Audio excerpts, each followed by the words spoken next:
حضرت سیدنا حضرت عیسیٰ علیہ السلام کے بارے میں آتا ہے کہ ان کی ملاقات ابلیس سے ہوئی۔ ابلیس جو کہ شیطانوں کا سردار ہیں، سب سے بڑا ہے، حضرت عیسیٰ علیہ السلام کی ملاقات ایک دفعہ ابلیس سے ہوئی۔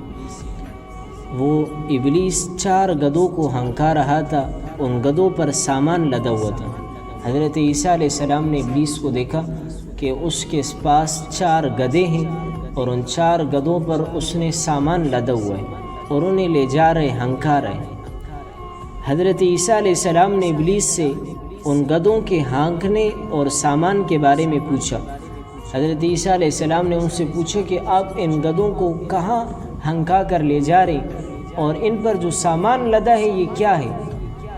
ابلیس نے جواب میں کہا کہ تجارت کا سامان ان گدھوں پر لدا ہوا ہے، یعنی یہ میں بیچنے کے لیے لے جا رہا ہوں اور خریدنے والوں کو تلاش کر رہا ہوں۔ سامان تجارت ہے اور خریداروں کی تلاش ہے۔ حضرت عیسیٰ علیہ السلام نے اس کی بات سن کر پوچھا، پہلے گدھے پر کیا سامان ہے؟ ابلیس نے کہا ظلم۔ پہلے گدھے پر جو میں نے لدا ہوا سامان جو آپ کو نظر آ رہا ہے، کہا یہ ظلم ہے۔ حضرت عیسیٰ علیہ السلام نے پوچھا اسے کون خریدے گا، یعنی ظلم کے خریدار کون لوگ ہیں؟ ابلیس نے کہا بادشاہ، چونکہ جن کے پاس طاقت اور قوت ہوتی ہے تو وہ اکثر طور پر ظلم کرتے ہیں، ظلم اور زیادتی سے کام لیتے ہیں۔ تو ابلیس نے کہا کہ میں یہ ظلم بادشاہوں پر بیچتا ہوں، ظلم کے خریدنے والے وہ وقت کے بادشاہ ہیں۔ دوسرے گدھے کے بارے میں پوچھا کہ اس پر کیا لدا ہوا ہے؟ ابلیس نے کہا حسد ہے۔ حسد یہ ایک ایسی بیماری ہے کہ انسان چاہتا ہے کہ اس فلاں شخص کے پاس جو نعمت ہے یہ مجھے ملے یا نہ ملے، لیکن اس فلاں شخص سے یہ نعمت چھن جائے، زائل ہو جائے، ختم ہو جائے۔ حاسد اپنے آپ، حاسد کو حسد وہ خود ہی سزا دیتی ہے، یعنی وہ خود ہی اندر دل سے جل رہا ہوتا ہے کہ وہ چاہتا ہے کہ بھی فلاں شخص کے پاس جو نعمت ہے، چاہے وہ مال و دولت ہو، علم کی نعمت ہو، رتبے کی، مرتبے کی، کوئی بھی نعمت ہو، وہ چاہتا ہے کہ اس سے یہ نعمت ختم ہو جائے کسی طرح، مجھے وہ نعمت ملے یا نہ ملے لیکن اس شخص سے ختم ہو جائے، تو یہ حسد کہلاتا ہے۔ تو حضرت عیسیٰ علیہ السلام نے جب ابلیس سے پوچھا کہ دوسرے گدھے پر کیا ہے، تو ابلیس نے کہا کہ حسد ہے۔ حضرت عیسیٰ علیہ السلام نے پوچھا کون خریدے گا؟ شیطان کہنے لگا علماء۔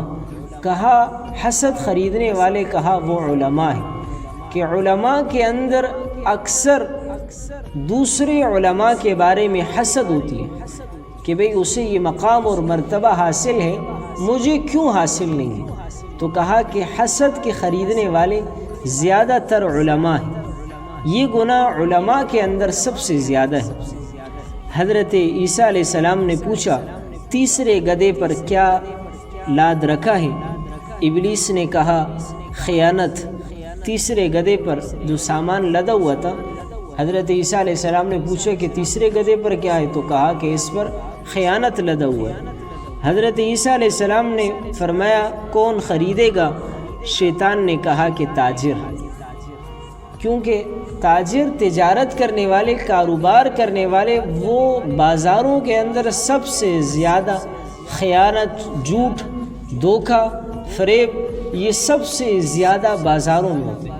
اس لیے اللہ کے نبی نے فرمایا کہ احب البلاد الی اللہ مساجدها وابغض البلاد الی اللہ اسواقها۔ پیغمبر صلی اللہ علیہ وسلم کی حدیث مبارکہ ہے، فرمایا کہ اللہ کو اپنی زمین میں سب سے زیادہ پسندیدہ اور محبوب جگہ جو اللہ کو پسند ہے، فرمایا مساجدها، اس زمین کے مساجد ہیں۔ اللہ کو اس پوری کائنات میں، اس پورے روئے زمین میں سب سے زیادہ پسندیدہ جگہ وہ اللہ کے گھر مساجد ہیں۔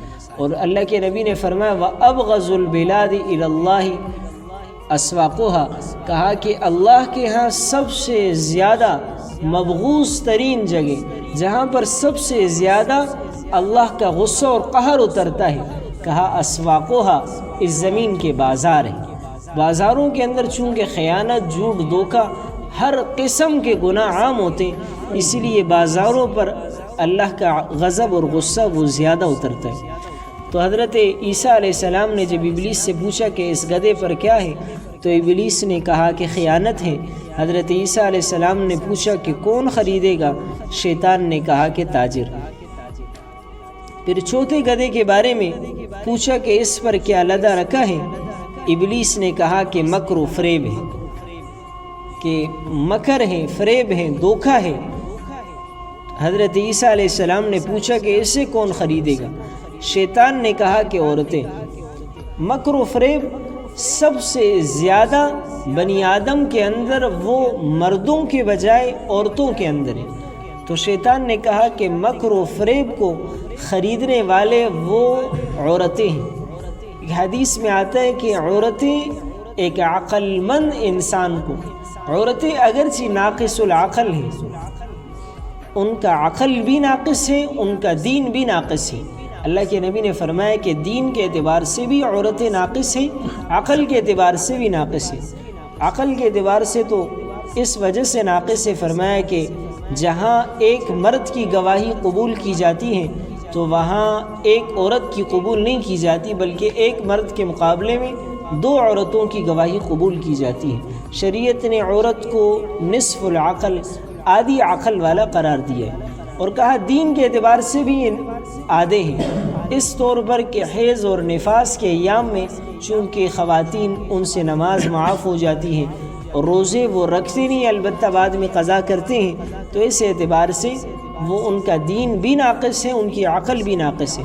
تو اللہ کے نبی نے فرمایا کہ عورتوں کی عقل اگرچہ ناقص ہے، لیکن یہ عقل مند آدمی کو بھی بہکا دیتی ہے اپنے مکر و فریب کی وجہ سے۔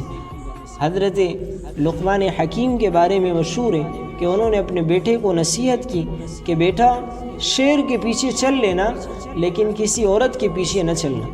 تو چونکہ ان کے اندر مکر و فریب زیادہ ہوتا ہے، اسی لیے ابلیس نے کہا کہ یہ جو چوتھا گدھا ہے اس پر مکر و فریب ہے، کہا اس کے خریدنے والے عورتیں ہیں۔ تو یہ جو 4 قسم کے بڑے گناہ ذکر کیے، اس سے ہم بچنے والے بنے۔ سب سے پہلے ظلم، نمبر 2 حسد، نمبر 3 خیانت، اور نمبر 4 مکر و فریب۔ یہ گناہ ہم اپنے اندر سے ختم کرنے کی کوشش کریں۔ اللہ رب العزت سے دعا ہے کہ ہمیں عمل کی توفیق عطا فرمائے۔ الحمد